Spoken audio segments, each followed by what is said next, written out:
নমস্কাৰ, learn and grow' YouTube চেনেলৰ অন্য এটা ভিডিঅ'লৈ আপোনালোক সকলোকে স্বাগতম জনোৱা হ'ল। আজিৰ এই ভিডিঅ'টোৰ জৰিয়তে BTRত আহিবলগীয়া LP আৰু UPৰ নতুন এডভাৰটাইজমেণ্টৰ সম্পৰ্কে আলোচনা কৰা হ'ব। সেয়েহে আপোনালোক সকলোকে ভিডিঅ'টো শেষলৈ চাবলৈ অনুৰোধ জনোৱা হ'ল। BTRত আহিবলগীয়া যি নতুন পোষ্ট বা এডভাৰটাইজমেণ্ট, সেই এডভাৰটাইজমেণ্টৰ সম্পৰ্কে BTRৰ প্ৰতিজন টেট উত্তীৰ্ণ প্ৰাৰ্থীয়ে নিশ্চয়কৈ অৱগত। আজিৰ এই ভিডিঅ'টোৰ জৰিয়তে সেই এডভাৰটাইজমেণ্টৰ বিষয়ে আলোচনা কৰা হ'ব।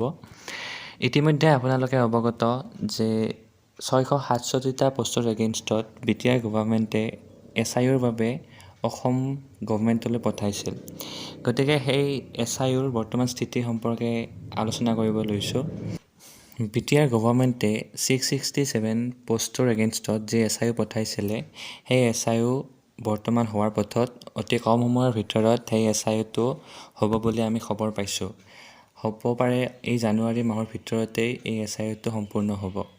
আৰু SIOখিনি সম্পূৰ্ণ হোৱাৰ পিছত এডভাৰটাইজমেণ্টটো মুকলি কৰি দিব বুলি আমি জানিব পাৰিছোঁ।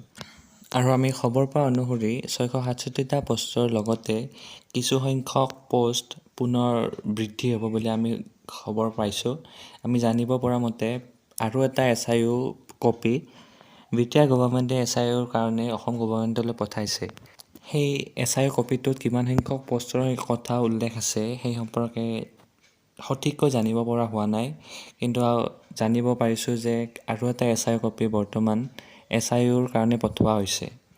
গতিকে 667টা পোষ্টৰ লগত যদিহে আৰু কিছু সংখ্যক পোষ্ট ইনক্লুড হয়, তেতিয়াহ'লে নিশ্চয়কৈ টেট উত্তীৰ্ণ প্ৰাৰ্থীসকলৰ কাৰণে যথেষ্ট ভাল খবৰ। প্ৰায় 1012মান পোষ্টৰ বিপৰীতে হয়তো পুনৰ LP আৰু UPৰ নতুন এপইণ্টমেণ্ট এটা হ'বলৈ গৈ আছে। গতিকে প্ৰতিজন BTRৰ টেট উত্তীৰ্ণ প্ৰাৰ্থীসকলৰ কাৰণে এইটো এটা যথেষ্ট ভাল খবৰ। 667 পোষ্টৰ যিটো SIO আছিলে, সেইটো পঠোৱাটো প্ৰায় আজি এটা বছৰে সম্পূৰ্ণ হ'ল। 2023 বৰ্ষৰ ছেপ্টেম্বৰ মাহতে এই SIO কপিটো পঠোৱা। কিন্তু কিছুমান কামৰ কাৰণে, কিছুমান খেলিমেলিৰ কাৰণে এই SIOটো হোৱাত সামান্য দেৰি হ'ল। আৰু বৰ্তমান আমি খবৰ পোৱা অনুসৰি অতি কম সময়ৰ ভিতৰতে সেই SIO কপিটো সম্পূৰ্ণ হ'ব। আৰু যেতিয়াই দুয়োটা SIO কপি সম্পূৰ্ণ হ'ব, তেতিয়াই লগে লগে BTR গভৰ্ণমেণ্টে এডভাৰটাইজমেণ্টটো মুকলি কৰিব। গতিকে BTRৰ প্ৰতিজন টেট উত্তীৰ্ণ প্ৰাৰ্থীৰ কাৰণে এইটো এটা যথেষ্টখিনি ভাল খবৰ। আৰু বহুতেই BTRত হৈ যোৱা যিটো GT আৰু PGTৰ পৰীক্ষা আছিলে, সেই পৰীক্ষাৰ ৰিজাল্ট সম্পৰ্কে তথা এপইণ্টমেণ্টৰ সম্পৰ্কে কুৱেশ্যন কৰি অহা দেখা গৈছিল। আপোনালোকে হয়তো কিছুদিন আগত প্ৰমোদ বড়ো ছাৰে কোৱা মন্তব্যটো শুনিছিলে। তেখেতে কোৱা অনুসৰি GT আৰু PGTৰ যিটো এপইণ্টমেণ্ট প্ৰক্ৰিয়া, সেয়া জানুৱাৰী মাহতে সম্পূৰ্ণ হোৱা কথা আছিলে। কিন্তু বৰ্তমান সময়লৈকে যিহেতু ৰিজাল্টটো ডিক্লেয়াৰ হোৱা নাই, এই সম্পৰ্কে কোৱাটো কঠিন কেতিয়া ৰিজাল্টটো ডিক্লেয়াৰ হ'ব। যেতিয়া এই সম্পৰ্কে আমি জানিব পাৰিম, আপোনালোকক ভিডিঅ'ৰ মাধ্যমেৰে অৱগত কৰা হ'ব। আৰু আমি খবৰ পোৱা অনুসৰি হাইকোৰ্টত এই GT আৰু PGTৰ পৰীক্ষাটোক লৈ, এপইণ্টমেণ্টক লৈ কিছুমান কেণ্ডিডেটে কেছ কৰা খবৰ পাইছোঁ। কেছ এটা ৰেজিষ্টাৰ হোৱা বুলি আমি খবৰ পাইছোঁ। গতিকে সেইও এটা কাৰণ হ'ব পাৰে পলম হোৱাৰ।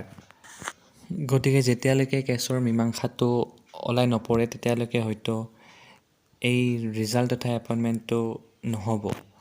গতিকে এই ভিডিঅ'টোৰ মাধ্যমেৰে মই আপোনালোকক বৰ্তমান সময়লৈকে যিখিনি খবৰ পালোঁ, সেই খবৰখিনি মই আপোনালোকক অৱগত কৰাবলৈ চেষ্টা কৰিলোঁ। গতিকে যদিহে ভিডিঅ'টোৱে আপোনাক সামান্য পৰিমাণে হ'লেও উপকৃত কৰিছে বুলি ভাবিছে, তেতিয়াহ'লে ভিডিঅ'টো লাইক আৰু শ্বেয়াৰ কৰিবলৈ নেপাহৰিব। আৰু নিজৰ মন্তব্যসমূহ কমেণ্ট বক্সত আগবঢ়াবলৈ নেপাহৰিব। অসম শিক্ষক নিযুক্তিৰ লগতে BTR শিক্ষক নিযুক্তি সম্পৰ্কীয় ভিডিঅ'সমূহ পাই থাকিবৰ কাৰণে লাৰ্ণ এণ্ড গ্ৰ' চেনেলটো ছাবস্ক্ৰাইব কৰাৰ লগতে লাইক, শ্বেয়াৰ আৰু কমেণ্ট কৰিবলৈ নেপাহৰিব। ধন্যবাদ।